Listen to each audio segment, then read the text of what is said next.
Assalamualaikum warahmatullahi wabarakatuh. Waalaikumsalam warahmatullahi wabarakatuh.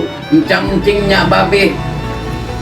Yuk kita ramein acaranya Lebaran Tenabang yang insya Allah akan diadakan hari Sabtu tanggal 11 Mei. Jangan lupa ya, bagi anak-anak Tenabang, orang-orang warga Tenabang yang udah pindah jauh, yuk kita merapat sekalian, kita silaturahim, kita kumpul-kumpul, kita kongko-kongko, biar kita dipanjangin umur sama Allah Subhanahu wa Ta'ala. Jangan lupa warga Tenabang kayaknya harus hadir pada tanggal 11 Mei 2024 ya. Jangan lupa acaranya banyak nih. Pertama ada lomba ngeset kambing. Oh, yang kedua ada lomba koreo silat. Ya. Yang ketiga palang pintu.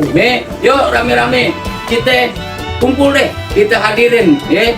Ada makanan bajar, ada khas kuliner Betawi, ada musik band, jangan lupa ya, bawa duit yang banyak ya.